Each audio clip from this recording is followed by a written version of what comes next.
ये कहानी Chris gardener की जिंदगी पर आधारित है, जिन्होंने अपनी जिंदगी में बहुत सी मुश्किलों का सामना करके कामयाबी हासिल की। ये कहानी आपको इंस्पायर करेगी और जिंदगी में खुशी की असली कीमत बताएगी।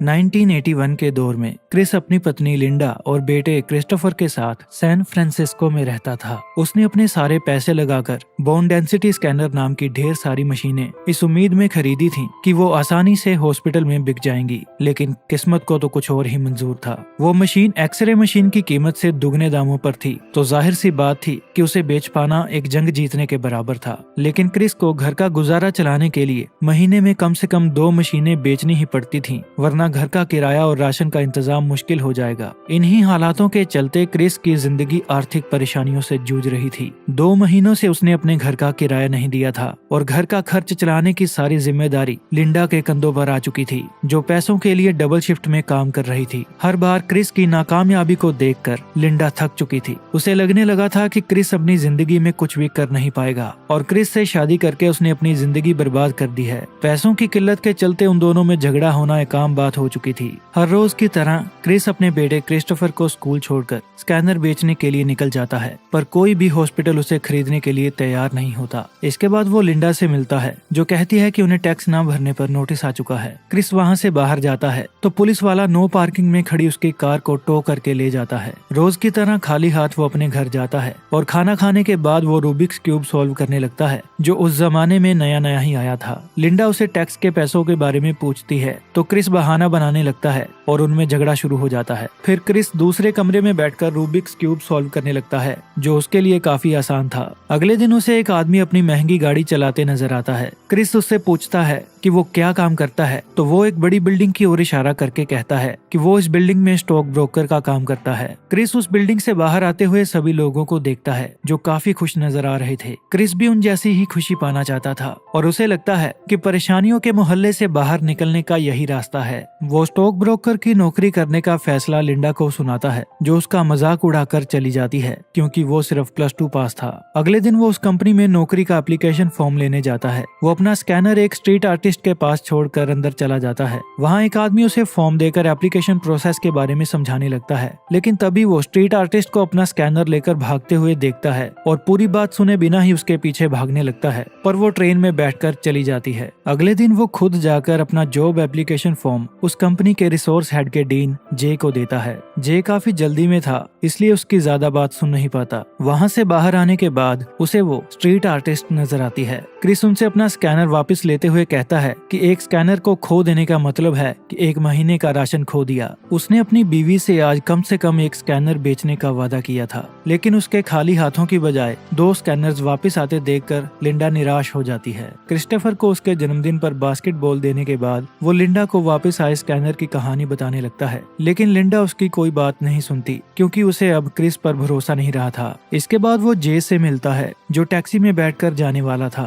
तो क्रिस कहता है कि वो भी उसी ओर जा रहा है और वो टैक्सी में बैठ जाता है। क्रिस अपनी नौकरी के बारे में बात करना चाहता था, लेकिन जे रूबिक्स क्यूब सॉल्व करने में बिजी था। अपना टैलेंट दिखाकर जे को इम्प्रेस करने के लिए क्रिस वो रूबिक्स क्यूब सॉल्व कर देता है और जे इम्प्रेस हो जाता है, लेकिन जे का घर आ गया था और वो टैक्सी से उतरकर अपने घर चला जाता है। इसका मतलब जे का किराया भी क्रिस को देना पड़ेगा। फिर जब टैक्सी एक चौराहे पर खड़ी होती है तो क्रिस गाड़ी से निकलकर भाग जाता है और टैक्सी ड्राइवर उसका पीछा करने लगता है। उससे बचने के लिए क्रिस एक ट्रेन में चढ़ जाता है, लेकिन उसका स्कैनर दरवाजा बंद होने की वजह से बाहर ही रह जाता है। वो फोन करके लिंडा से माफी मांगता है क्योंकि वो क्रिस्टोफर को लेने उसके स्कूल नहीं जा सका था। क्रिस्टोफर को स्कूल से लाने के लिए लिंडा को अपनी एक शिफ्ट छोड़नी पड़ी थी और वो क्रिस से कहती है कि वो घर छोड़कर जा रही है। क्रिस भागकर अपने घर की ओर आता है, लेकिन लिंडा जा चुकी थी। उसी समय उसे जे का फोन आता है, जो उससे इम्प्रेस हो गया था और अपने सेक्रेटरी का नंबर लिखने के लिए कहता है, लेकिन क्रिस के पास कोई पेन नहीं होता, तो वो नंबर याद कर लेता है और साथ वाले स्टोर में जाकर लिख लेता है। अगली सुबह वो स्कूल के बाहर लिंडा से मिलता है और कहता है कि क्रिस्टोफर मेरे साथ ही रहेगा क्योंकि वो अपने बेटे से बहुत प्यार करता है और उसके बिना रह नहीं सकता। लिंडा उससे काफी नाराज थी। वो क्रिस्टोफर को उसके पास छोड़कर चली जाती है। शाम को वो क्रिस्टोफर को स्कूल से लेकर घर चला जाता है और मकान मालिक उसे मकान खाली करने के लिए कहता है क्योंकि उसने 2 महीनों से किराया नहीं दिया था।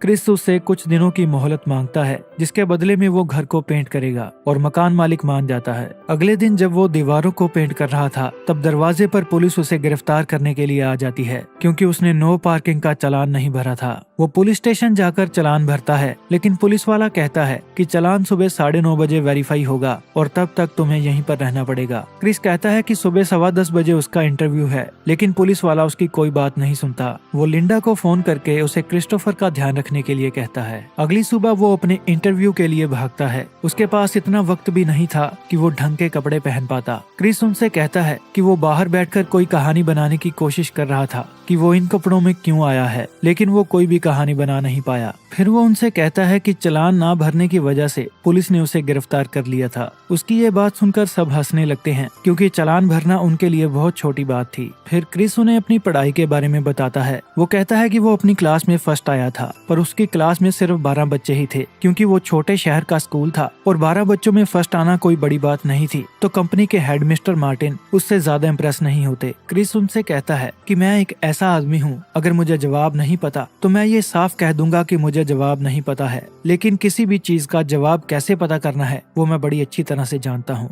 मिस्टर मार्टिन कहते हैं कि अगर एक आदमी बिना कमीज पहने तुम्हारी कंपनी में इंटरव्यू देने के लिए आएगा तो तुम उसे नौकरी पर क्यों रखोगे। जवाब में क्रिस उनसे कहता है कि शायद उसने एक अच्छी पैंट पहनी हो इसलिए। यह जवाब सबको अच्छा लगता है और वो क्रिस को सेलेक्ट कर लेते हैं। ऑफिस के बाहर वो जे से कहता है कि मैं नौकरी के बारे में सोचकर बताऊंगा क्योंकि नौकरी लगने से पहले उसे 6 महीनों के लिए ट्रेनिंग करनी पड़ेगी जिसके बदले में उसे कोई भी पैसा नहीं मिलेगा। क्योंकि जब वो एप्लीकेशन फॉर्म लेने गया था तब उस स्ट्रीट आर्टिस्ट की वजह से क्रिस सारी शर्तें ध्यान से सुन नहीं पाया था। रात को लिंडा क्रिस्टोफर को लेकर वापस आती है और कहती है कि उसे न्यूयॉर्क में वेट्रेस की जॉब मिल गई है, लेकिन क्रिस कहता है कि वो क्रिस्टोफर को अपने साथ ही रखेगा। क्रिस पता नहीं क्रिस्टोफर को कैसे पालेगा ये सोचकर लिंडा रोती हुई वहाँ से चली जाती है। फिर क्रिस जे को फोन करके कंपनी ज्वाइन करने के लिए कहता है। वो अपना सामान लेकर एक सस्ते मोटल में रहने के लिए चला जाता है। फिर क्रिस्टोफर एक बास्केटबॉल प्लेयर बनने की बात कहता है पर क्रिस कहता है कि वो एक बड़ा प्लेयर नहीं बन पाएगा, जिससे क्रिस्टोफर का कॉन्फिडेंस गिर जाता है। उसका उदास चेहरा देखकर क्रिस उससे कहता है कि किसी से भी ये बात मत सुनो कि हम अपने सपने पूरे नहीं कर सकते, चाहे वो तुम्हारा बाप क्यों ना हो। अगर हम ठान ले तो हम कुछ भी कर सकते हैं। एक स्कैनर बेचकर उसके पास कुछ पैसे आ जाते हैं जो गुजारा करने के लिए काम आएंगे। फिर क्रिस अपनी ट्रेनिंग पर चला जाता है। सभी कैंडिडेट्स में से सिर्फ एक कैंडिडेट की ही सिलेक्शन होगी। क्रिस के लिए वहाँ टिकना आसान नहीं होगा क्योंकि ना तो वो अच्छे स्कूल कॉलेज में पढ़ा था और ना ही उसे स्टॉक मार्केट की कोई जानकारी थी। ट्रेनिंग इंचार्ज बताता है कि पिछले साल एग्जाम में एक कैंडिडेट के 96% मार्क्स आने के बावजूद भी कंपनी हेड ने उसे सिलेक्ट नहीं किया था क्योंकि एग्जाम के अलावा और भी बहुत सारी चीजें देखी जाती हैं और वो सबको मेहनत करके 100% मार्क्स लाने के लिए कहता है। बाहर आकर उसे मिस्टर मार्टिन मिलते हैं लेकिन वो उनसे लंबी बातचीत नहीं कर पाता क्योंकि एक भिखारी उसका स्कैनर लेकर जा रहा था जो स्टेशन पर छूट गया था। क्रिस उसके पीछे भागता है पर उसकी कार के साथ टक्कर हो जाती है और उसका एक जूता भी खो जाता है। उसे जूते के बगैर ही ऑफिस जाना पड़ता है। क्रिस पर पहले ही बहुत प्रेशर था और उसका ट्रेनिंग इंचार्ज अपने पर्सनल कामों के लिए हमेशा क्रिस को इधर उधर भगाता रहता था, जिसकी वजह से उसके काफी जरूरी काम छूट जाते थे। उसे अपने सारे काम खत्म करने के बाद क्रिस्टोफर को स्कूल से लेकर काफी लंबा सफर करके घर जाना पड़ता था, इसलिए वो अपने फोन का रिसीवर नीचे नहीं रखता था और लगातार फोन करके वो अपने 8 मिनट बचा लेता था। वो पानी भी नहीं पीता था ताकि उसे वॉशरूम न जाना पड़े। जो काम उसके साथी 9 घंटों में पूरा करते थे उसे वो 6 घंटों में पूरा करना पड़ता था। ऐसे ही चलते हुए 2 महीने बीत चुके थे पर क्रिस के हाथ कोई भी बड़ी सफलता नहीं लगी थी। तो वो अपने सबसे बड़े क्लाइंट को फोन करता है जो क्रिस को 20 मिनट में अपने ऑफिस पहुंचने के लिए कहता है। क्रिस फौरन ही वहां से निकल जाता है लेकिन ट्रेनिंग इंचार्ज उसे अपनी गाड़ी पार्क करने के लिए कहता है, जिसकी वजह से क्रिस वो मौका भी खो देता है क्योंकि उसने 2 महीनों से किराया नहीं दिया था तो मोटल वाला भी उससे किराया मांगने लगा था। उसका सबसे बड़ा क्लाइंट फुटबॉल मैच देखने जाने वाला था और इस बात का फायदा उठाकर क्रिस अपने बेटे को साथ लेकर उससे मिलने चला जाता है। वो उस दिन वक्त पर ना पहुंचने के लिए माफी मांगता है और उसे मौका देने के लिए शुक्रिया कहता है। फिर वो आदमी उन्हें अपने साथ फुटबॉल मैच देखने के लिए बुला लेता है। मैच मैच के दौरान वो क्रिस से कहता है कि मैं तुमसे इम्प्रेस हूँ, लेकिन इसका मतलब ये नहीं कि मैं तुम्हारी कंपनी में पैसे लगाऊंगा। क्रिस की वहाँ बात नहीं बनती, लेकिन क्रिस्टोफर काफी खुश था जो मैच एंजॉय कर रहा था। अगली सुबह उसे इनकम टैक्स का नोटिस मिलता है। क्योंकि उसने टैक्स नहीं भरा था तो डिपार्टमेंट ने उसके बैंक अकाउंट से टैक्स के पैसे काट लिए थे।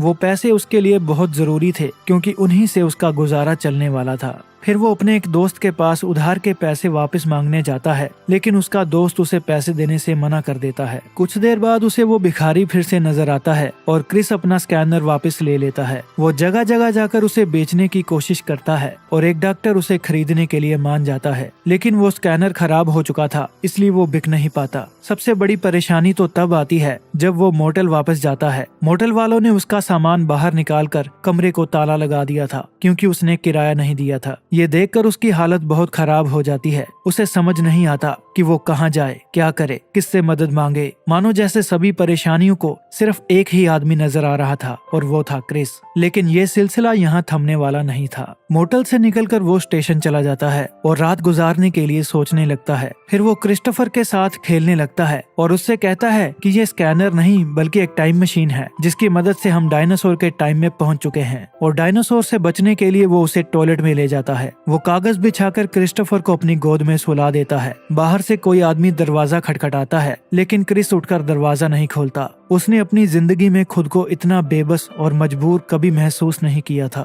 तो उसके सब्र का बांध टूट जाता है और वो रोने लगता है। अगले दिन वो रहने के लिए एक चर्च में जाता है जहाँ बहुत लंबी लंबी लाइंस होती हैं। चर्च में जगह कम थी तो जो वक्त पर आ जाता था उन्हें जगह मिल जाती थी और बाकी लोगों को वापस भेज दिया जाता था। वो स्कैनर को ठीक करने की कोशिश करता है, लेकिन उसका एक पार्ट खराब हो गया था और नया पार्ट खरीदने के लिए उसके पास पैसे नहीं थे। अब क्रिस की परेशानियां दुगनी हो चुकी थी। उसे वक्त से पहले अपना सारा काम खत्म करके अपने बेटे के साथ चर्च की लाइन में लगना पड़ता था ताकि उन्हें जगह मिल सके। ये स्ट्रगल उसकी जिंदगी का सबसे मुश्किल दौर था, जिसकी वजह से वो खाना पीना भी भूल चुका था। उस चर्च में क्रिस की तरह सैकड़ों लोग थे जो अपनी जिंदगी की परेशानियों से जूझ रहे थे। अगले दिन वो अपनी इंटर्नशिप का फाइनल एग्जाम देता है, लेकिन उसके चेहरे पर नौकरी मिलने का कॉन्फिडेंस नहीं होता। वहाँ से बाहर आकर उसे मिस्टर मार्टिन मिलते हैं जो अपनी टैक्सी का किराया देने के लिए क्रिस से $5 उधार मांगते हैं क्योंकि वो अपना पर्स भूल आए थे। क्रिस के पास बहुत कम पैसे बचे थे पर फिर भी वो $5 दे देता है। आज रात उन्हें चर्च में जगह नहीं मिलती तो वो क्रिस्टोफर के साथ ट्रेन में ही सो जाता है। पैसे इकट्ठा करने के लिए वो अपना खून बेचता है और उन पैसों से स्कैनर का पार्ट खरीद कर उसकी रिपेयर करता है। फिर वो स्कैनर बेचकर कुछ पैसों का इंतजाम करता है ताकि आज रात वो होटल में जाकर आराम से सो सके और कुछ देर के लिए अपनी सारी परेशानियां भुला सके। अगली सुबह वो क्रिस्टोफर के साथ बीच पर जाता है और कुछ सुकून भरे पल जीता है। आज उसकी इंटर्नशिप का रिजल्ट आने वाला था और वो अपनी सिलेक्शन के बारे में ही सोच रहा था। मिस्टर मार्टिन उसकी नई कमीज की तारीफ करते हैं। क्रिस उनसे कहता है कि आज उसकी इंटर्नशिप का आखिरी दिन है, इसलिए वो आज नई कमीज पहनकर आया है।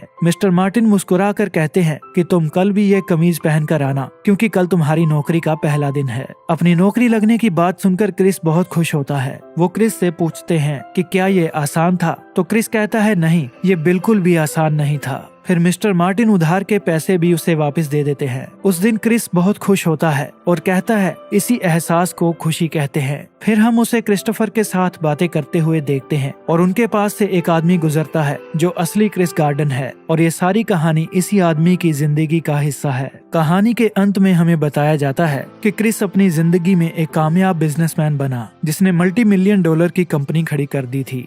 किसी शायर ने खूब लिखा है, मुश्किलों से भाग जाना आसान होता है, हर पहलू जिंदगी का इम्तिहान होता है। डरने वालों को मिलता नहीं कुछ जिंदगी में, लड़ने वालों के कदमों में जहान होता है। अगर आपको ये कहानी हेल्पफुल लगी है तो वीडियो को अपने परिवार और दोस्तों के साथ शेयर करें, वीडियो को लाइक करें, हमारे चैनल को सब्सक्राइब करें और कमेंट्स में अपने व्यूज जरूर बताएं।